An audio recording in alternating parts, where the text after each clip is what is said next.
Hey there, my name's Pete and I do like pictures, and this is something I promised to do for quite a long time now. This is a screencast of me editing a photo because I got quite a couple of messages about how I edit my photos, and also some questions about Lightroom and Lightroom 5. And since I did Lightroom 3 overview some time ago, and I always promised that I'll talk about the develop module of Lightroom 5 in a separate video. This is it. And I'm not really prepared for that. It's not something that I really do know what I want to do with that photo. This is really something, so you really watch me doing it without having anything in mind before that. So this could become a long one. And I'm known for talking way too much, so take your time. No, I try to keep it short. So we're already in the develop module. Okay, before I start, disclaimer. This is not how to do it. This is how I do it. This is my personal approach. If you agree, fine. If you don't agree, also fine. You can do whatever you want if it gives you the results that you want. And this is my approach, and it gives me the results that I want. And my approach is based on my video editing training, my color correction training that I had during film school, and what I did after that. So this came in handy for photo editing as well. And you realize I say editing, even though I know it's not really the correct term, but it's the most commonly used term, so I'll use it as well. So before I even start, I'll press the F key to take a look at the photo in full screen. So I try to figure out what I like, what I do not like so much, what I want to change, what I want to emphasize on, what I want to, push back a bit. So what I really do like is kind of the view. I will crop it a bit, I guess. I will make it a more widescreen photo. Then what is very apparent is that there is a lot of information lost in this part of the image. I hope we can get it back. I don't know if we can, because the dynamic range of that scenery exceeded the dynamic range of my camera. I tried to expose it in a way so I can get as much information as possible, but that might result, or might have resulted in loss of some information. Yeah, I guess I will get rid of that here because I don't like it. I probably darken this part of the picture because you see that part of the photo is much brighter than this part of the photo. I guess I will add a vignette, at least on the bottom. That's something I do very frequently. And maybe I'll even make it black and white. I don't know yet, but I guess I'll keep it in color. So after that first glance on the whole picture, I'll press F again and I'll be back in the develop module. And you see there are certain tabs here. There's a toolbar, there's a histogram, there's a toolbar, there are tabs. And most people would agree that it's best to work these tabs in order. And I agree with one exception. I agree except the camera calibration tab, because that is something that you probably should do first. In my case, I work with a Canon 700D, the T5i, and like all Canon DSLRs, it has the possibility to use picture profiles. You have certain built-in profiles, and you can even upload custom-made profiles. You can make them yourself, or you can download them free from the internet. Or even, I guess there are even some paid ones. I don't know. I only use free ones. Actually, I just use two different ones. So depending on which picture profile you use, the resulting photo on your display looks different. Usually when I shoot landscape, I use the landscape picture profile, which gives you very saturated greens and blues. in that case, I didn't do that. I used the faithful profile because, yeah, I have the feeling that faithful gives me the most correct, in big quotes, color representation of a scenery. So I'll go with that. Please note that using a picture profile, no matter if a built-in one or a custom one, will not affect the raw file at all. The only thing it affects is how the display on your image looks like, the JPEG preview looks like. And well, that can of course lead to other decisions you make, like exposure decisions that you make. Okay, with that having said, we'll close the camera calibration tab. Okay, I forgot. Of course, we can choose the process. The current process is the 2012 process, which will most definitely give you the best results, the highest quality results. We can go to the basic tab and I'll show you something. You see these sliders: exposure, contrast, highlight, shadows, whites, blacks, clarity, vibrance, saturation. And if you choose an older process like the 2003 process, you see the picture slightly changes. You have even different sliders: exposure, recovery, fill light, black, brightness, contrast, blacks, brightness, contrast, clarity, vibrance, saturation. So if you're going for certain effects, sometimes I do that. If I go for a certain effect, then I use an older process. But usually I go with the current process because, yeah, I have the feeling that it gives me the best quality. And as you might have seen, there's this little flash appearing on the histogram tab, and it indicates that an older process is in use. So if you want to update to the current process, just click the flash, click update, and you're in the current process. So camera, in that case, camera faithful and the current process. As I said, I want to crop the photo, and that's the first thing I'll do. There's this little lock here. Sorry. There's this little lock here. And if the lock is, well, locked, then the aspect ratio is maintained while you drag that thing around. And I said that, I demonstrated that in the Lightroom 3 overview. This is something that really confused me because I have this landscape shot in the landscape mode. And when I want to have, when I want to crop it as into portrait mode, I didn't know how to do it. It's pretty simple. You just drag one corner down and then drag it up, so you can make it landscape to portrait, etc., or even in reverse.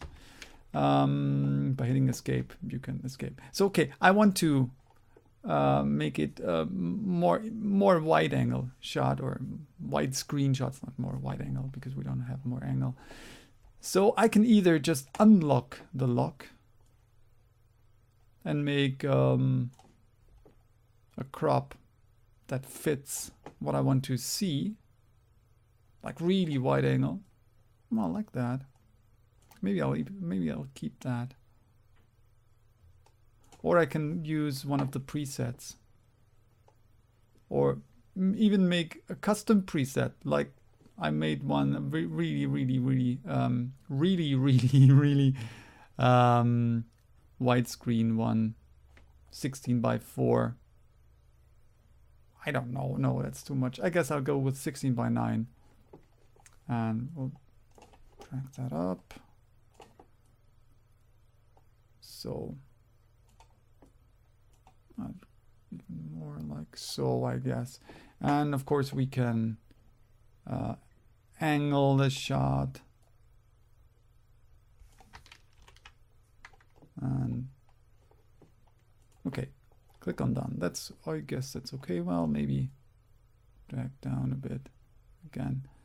So that's the cool thing on Lightroom, by the way. Everything you do is non-destructive.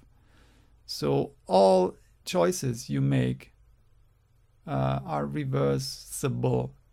you can reverse them. And there's a thing that I forgot to mention in the Lightroom 3 thingy. I say, okay, this is the thing I want to work with. This is the photo I want to work with. I want to save that. And I always want to be able to go back to that state of editing. So I click on snapshot and make a snapshot. So even if I kind of reset, for example, reset that, I click on the snapshot and I'm back. So every choice that I made is in that now. Okay. So what do I want to do? I want to darken this part a bit because the sun was there and you see that the sun shone from that, see it of the shadow. So I want to darken that part. And if you take a look at the histogram here, we have some clipped highlights. That's what this bright triangle indicates. And if we had some clipped blacks, this triangle would indicate that. So by clicking that, these areas stay red. So red indicates, hey, there's some lost information. So I click that to see them. And you also see when I mouse over the picture, you see there are values under the histogram. So you see red 55.7, green 58.0, blue 70.6%. Which is really a good indicator, because if we go over here, we see red 83.7, green 85.3, blue 89.9. So there's the left side is much brighter than the right side. So 56 to 83 on red. So we can really darken this part with a graduated filter. We'll just drag that in here, like so. Reset. That we can reset by holding the Alt key and click on reset. So we have 84% and 57%. So we'll drag down the exposure. 67, 59. And now I want to just, actually I did it wrong because I don't want to darken the exposure. See the mid-range? No, I want to keep the mid-range, which is like here, the mountains, etc. And I want to darken the bright areas. So I'll go down to the highlights. I darken the highlights, only the highlights. So we see 65, and here we 61. Still a bit brighter. So we can get back with the exposure. So we 61, 59, we're already almost there. 60, 60. So I'll make another snapshot just to show you the difference. This was before and this is after. And you saw even the blown out highlights are gone. We have information back. What we see though, or maybe you see this part is not really, it's a bit gray while this is really blue. So we can, if we want to, we can punch up saturation a bit. So maybe check it, 53, 60. So this is too dark, so we can even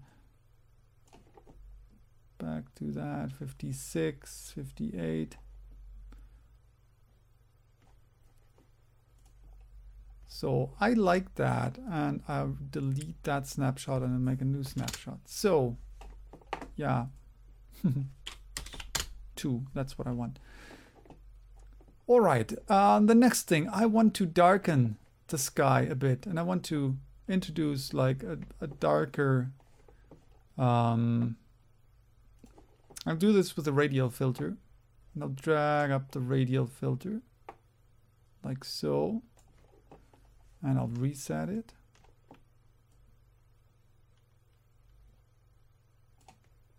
And I'll introduce some saturation here. I like that. So mix it bit more dramatic.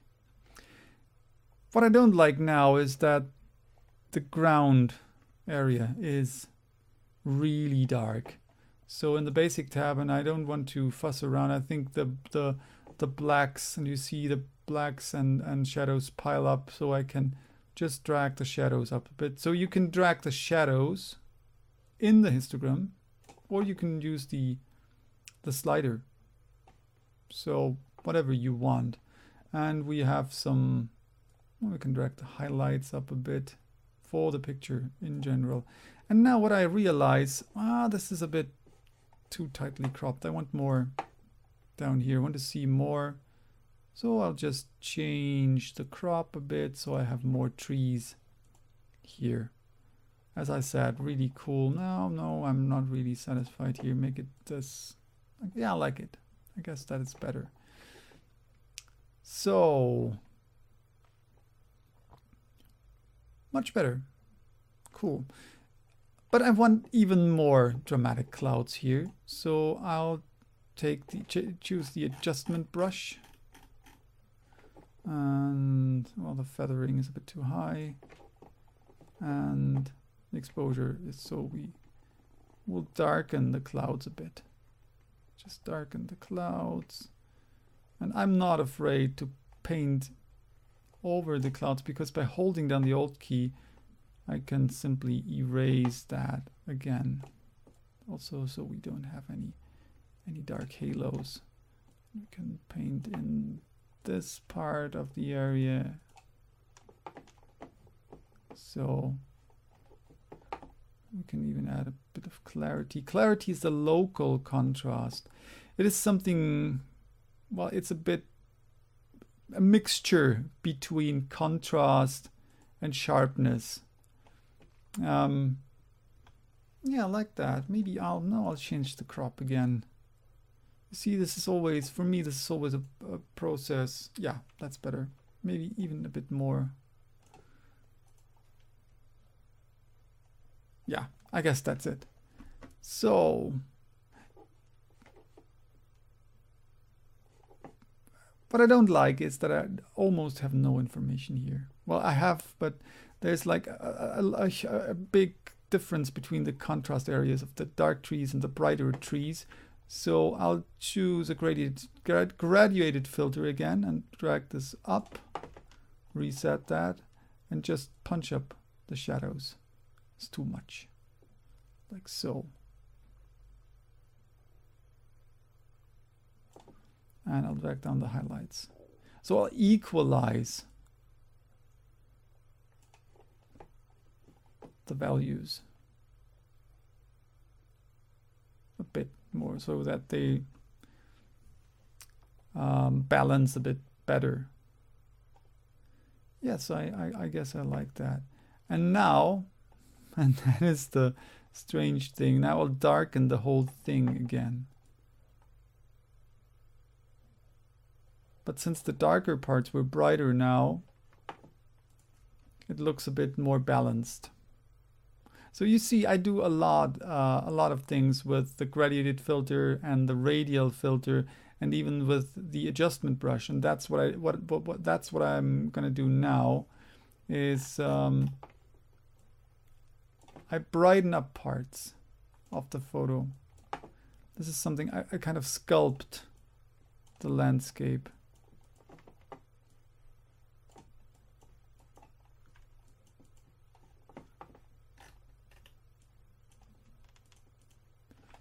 And this is really like dodge and burn in analog photography, or bit like dodge and burn in analog photography.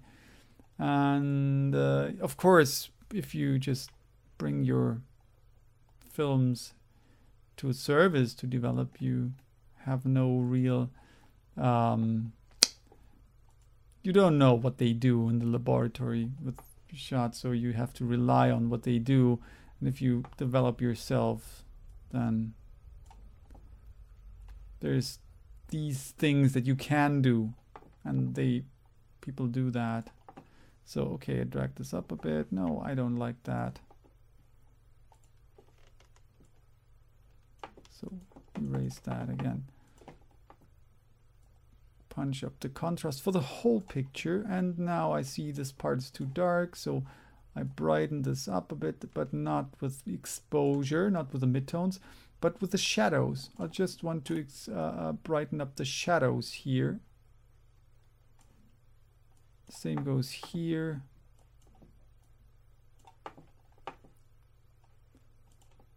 Done. So far I like it. So far I like it. Picture still is a bit dull, so I guess we can introduce a bit more clarity. And we have a vibrance and a saturation slider. Vibrance is, well, no, let's go first with saturation. Saturation is the saturation of the photo. If you push it up, you see, whoa, it gets way more saturated. If you pull it down, you have a grayscale photo. So all colors are affected by the saturation slider. And the vibrance slider only affects the cooler colors. So you can, it's blue, green, and yellow.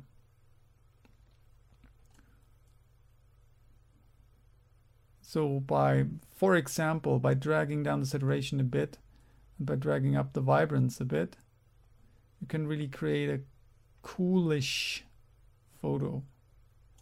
But I want the saturation up, I want it a bit warmer. So I'll put the vibrance down a bit and the saturation up a bit. So much for this. So far I like it, but I still want to have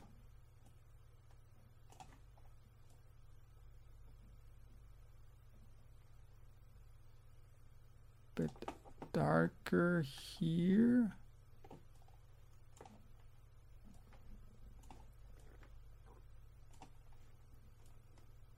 So I'll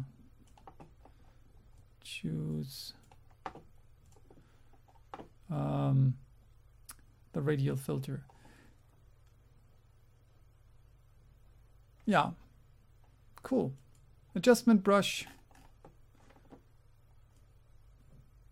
bit darker, and introduce some clarity. I want some clarity here. Really paint in the picture. What if you get to lose? Nothing.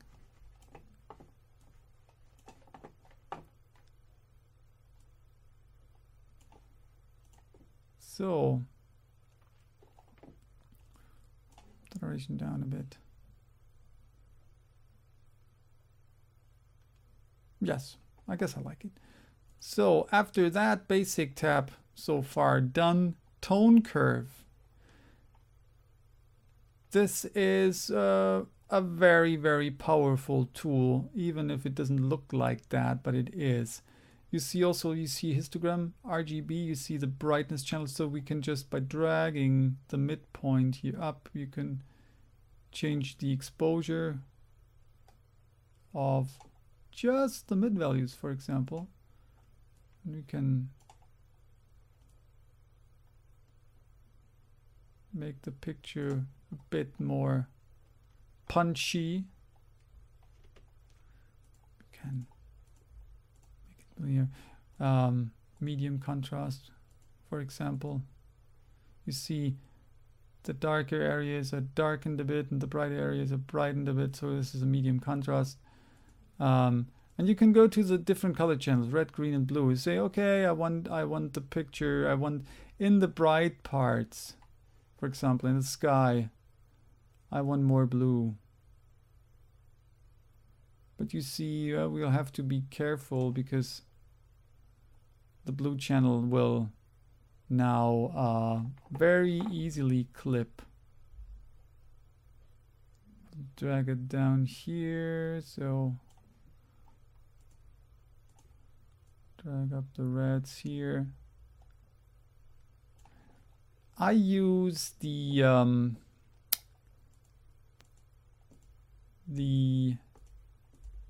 tone curve with some photos a lot, with many, and with others not at all. In this case, I don't. Oh, sorry, microphone. with this photos, I won't use it because I think I get what I want with the other tools. HSL color black and white.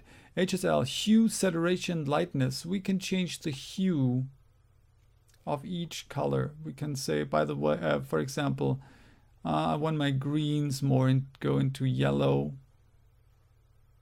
or into green, or my yellows more into green or into red,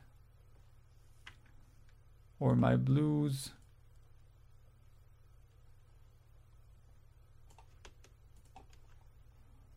saturation, same, blue more saturated,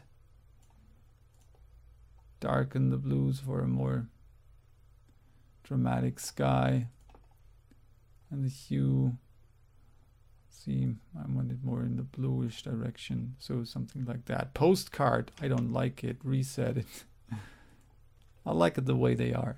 So split in color, yes, we have all the color channels. It is black and white. You can make a black and white mix. I won't talk about that now. This is will be, I guess, a different video once. So split toning, you can tint the highlights and the shadows. For example, I want my highlights to be more like orange or something. Put the saturation down. Give it a more warmish feel. And my shadows, for example, blue. This is the classic. And this one works even if you have a black and white photo. So you can tint a black and white photo with that tool. Very cool. Detail, sharpening, noise reduction. Sharpening is probably the last thing you'll do before you export an image. So we'll even do noise reduction. I don't think that this picture needs noise reduction. So we can just, luminance and color noise, by the way, two different things, but I won't talk about that in this one. I will talk about that in a separate one. How do I sharpen? Sharpening is something that is a very delicate matter, because post sharpening and in-camera sharpening is something that introduces picture artifacts. So I do it very, very, very subtle. So how do I do that? How do I do that?